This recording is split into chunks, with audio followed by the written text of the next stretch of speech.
Khajuraho. Doctor Radhakrishnan Velayudhan രചിച്ച നോവൽ. ആഖ്യാനം കെ വാസന്തി, കെ വി രാമചന്ദ്രൻ. സംഗീതം ഋത്വിക് എസ് ചന്ദ്. സാക്ഷാത്കാരം കെ വി രാമചന്ദ്രൻ. ഖജുരാഹോ.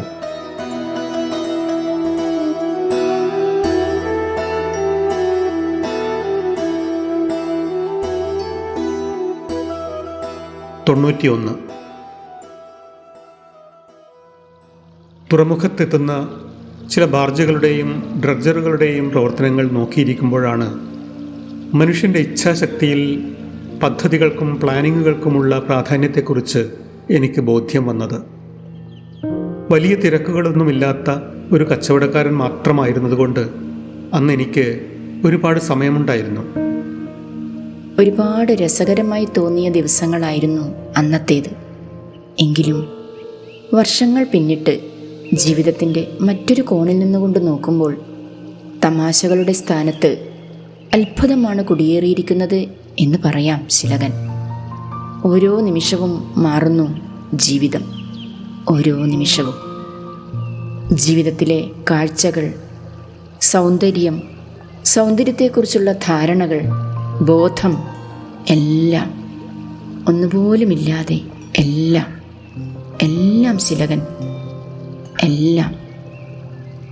പിന്നീട് അയാളുടെ ശബ്ദം കേട്ടില്ല.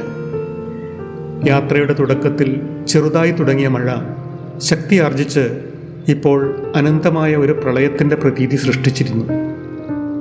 പ്രളയത്തിൻ്റെ നടുവിലൂടെ അതിനെ രണ്ടായി മുറിച്ചുകൊണ്ട് തീവണ്ടി കുറേ നേരം കൂടി ഓടി. പിന്നീടെപ്പോഴോ അതിൻ്റെ ശബ്ദവും നിലച്ചു. അതിൻ്റെ അലകളിലും ചുഴികളിലും തിരച്ചാർത്തുകളിലും അമർന്ന് കുറേ നേരം കൂടി അവർ ഉറങ്ങാതിരിക്കാൻ ശ്രമിച്ചു. പിന്നെ മാറ്റങ്ങളുടെ, അവിരാമമായ പരിണാമങ്ങളുടെ സൂചന തന്നെയാണിതും എന്ന് തിരിച്ചറിഞ്ഞ് അവരവരുടെ ബോർഡുകളിലേക്ക് അമർന്ന് സ്വന്തം സ്വന്തം ഉറക്കങ്ങൾക്കായി കാത്തുകിടന്നു.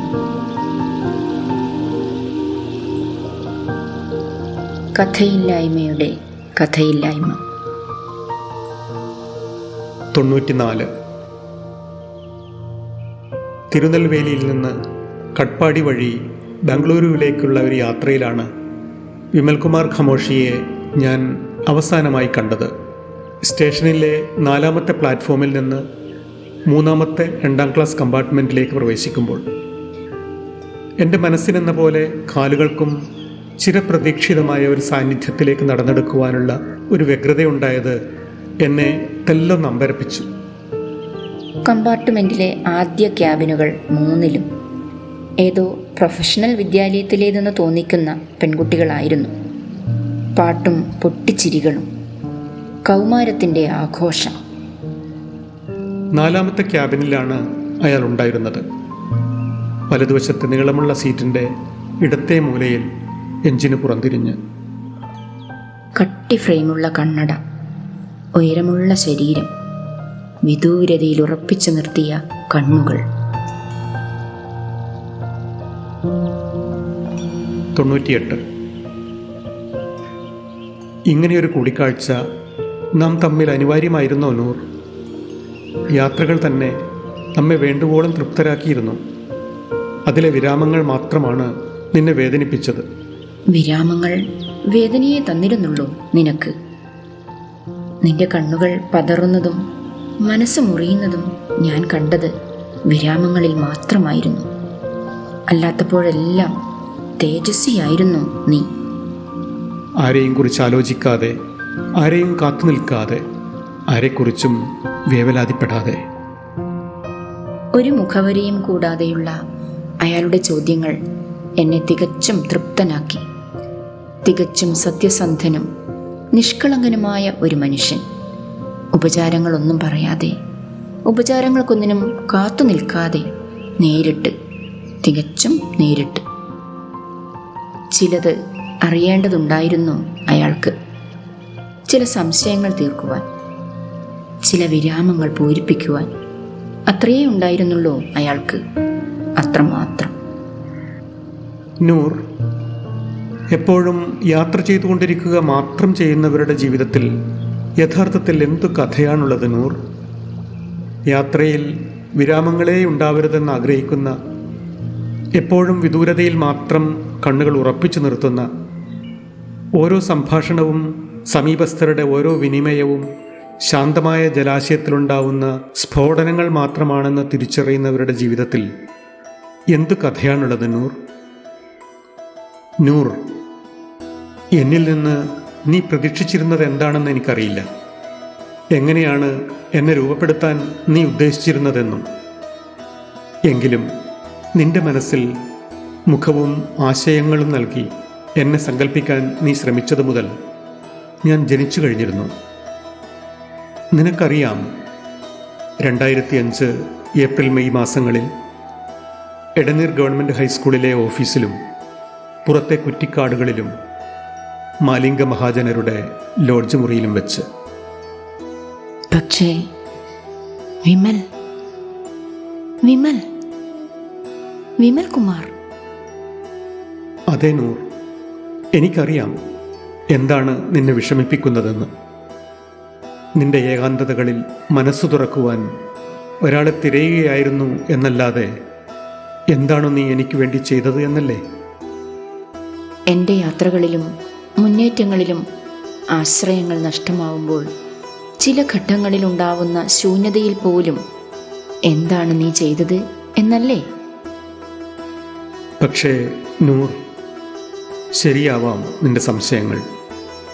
ഓരോ സ്രഷ്ടാവും, അത് ജീവസമുദായത്തിലെ കേവല പിതാക്കന്മാരാകട്ടെ, നിന്നെപ്പോലെയുള്ള ഭാവനാശാലികളായ മനുഷ്യർ, വ്യക്തിപരവും സാമുദായികവുമായ വിമ്മിട്ടങ്ങളിൽ നിന്നും അസ്വസ്ഥതകളിൽ നിന്നും കരകയറാൻ വേണ്ടി മെനഞ്ഞുണ്ടാക്കുന്ന എന്നെപ്പോലെയുള്ള സാങ്കല്പിക മനുഷ്യരുടെ സൃഷ്ടാക്കളാകട്ടെ, അവരുടെയെല്ലാം നിയോഗങ്ങളുടെയും ദൗത്യങ്ങളുടെയും കടിഞ്ഞാണുകളുടെ യഥാർത്ഥമായ ദൈർഘ്യവും യഥാർത്ഥമായ കനവും എന്താണെന്ന്. അതായത് സൃഷ്ടികളിന്മേലുള്ള അവരുടെ അധികാരത്തിൻ്റെ, അവകാശത്തിൻ്റെ പാലനശേഷിയുടെ. വിമലിൻ്റെ സംശയങ്ങൾ എന്നെ ഒട്ടും തന്നെ വ്യാകുലപ്പെടുത്തിയില്ല. മറിച്ച് അയാളുടെ ചോദ്യങ്ങളുടെ മുഴക്കത്തിലും അധികാരത്തിലും ആണ്ടുപോവുകയായിരുന്നു ഞാൻ. തീവണ്ടി മധുരയിലെത്തിയപ്പോൾ ഞങ്ങൾ പുറത്തിറങ്ങി ഓരോ ചായ കഴിച്ചു. മധുരയായാലും ശിവമൊഗ്ഗയായാലും പടിഞ്ഞാറൻ ഘാട്ടിയുടെ മേലെയുള്ള ഭൂവിഭാഗങ്ങൾക്കെല്ലാം തമ്മിൽ സമതല ഭൂമിയുടെ വായുവേഗത്തിൻ്റെയും കാർഷിക സമൃദ്ധിയുടെയും സമാനതകളുള്ളത് ഞങ്ങൾ ചർച്ച ചെയ്തു. സ്റ്റേഷനിൽ ഏതോ വിദൂര ദേശത്തു നിന്നെത്തിയത് എന്ന് തോന്നിക്കുന്ന പെട്ടികളും ഭാണ്ഡങ്ങളും കഴുത്തിൽ ചരടുകെട്ടിയ നായ്ക്കുട്ടികളുമൊക്കെ അടങ്ങുന്ന ഒരഭയാർത്ഥി സംഘം തമ്പടിച്ചിരുന്നത് ഞങ്ങൾ കൗതുകത്തോടെ നോക്കി നിന്നു. അതിലൊരു കുട്ടിയുടെ കയ്യിൽ നിന്നും തെറിച്ചു വന്ന ഒരു പന്ത് ഉരുണ്ട് എൻ്റെ സമീപമെത്തിയപ്പോൾ ഞാനതെടുത്ത് കുട്ടിക്കു തന്നെ തിരിച്ചു നൽകി. അവനാകട്ടെ അത് തിരിച്ച് എൻ്റെ നേർക്കു തന്നെ എറിഞ്ഞ് മാമാജി ഇതും കൂടെ എന്ന് പറഞ്ഞപ്പോൾ കൂടെയുണ്ടായിരുന്നവരെല്ലാം പൊട്ടിച്ചിരിച്ചു. ഞങ്ങളും ചിരിച്ചുകൊണ്ട് ആ തമാശയിൽ പങ്കുചേർന്നു. വിമൽകുമാർ അവിടെ ഉണ്ടായിരുന്ന ഒരു ആക്സിലറിയിൽ നിന്ന് ഒരു കവർ ചോക്ലേറ്റ് വാങ്ങി കുട്ടികൾക്കെല്ലാം വിതരണം ചെയ്തു. തീവണ്ടി പുറപ്പെടാനുള്ള മണി മുഴങ്ങിയപ്പോൾ കുട്ടികൾ കൈവീശി ഞങ്ങൾക്ക് യാത്ര പറഞ്ഞു. ഞങ്ങളും കൈവീശി കാണിച്ച് തിരികെ വണ്ടിയിൽ കയറി. വിമൽ, ജീവിതത്തിലെ ആഹ്ലാദമെന്നത് ഏതു ചുറ്റുപാടിലും പ്രതികൂല സാഹചര്യങ്ങളിൽ പോലും നാം സ്വയം സൃഷ്ടിക്കാൻ ശ്രമിക്കുന്ന ആഹ്ലാദമല്ലാതെ മറ്റെന്താണ് വിമൽ? ഞാൻ സീറ്റിൽ ചാരിക്കിടന്നുകൊണ്ട് മെല്ലെ ചോദിച്ചു. അയാളുടെ കണ്ണുകൾ ഒരു നിമിഷം എൻ്റെ കണ്ണുകളിൽ തറഞ്ഞു നിന്നു.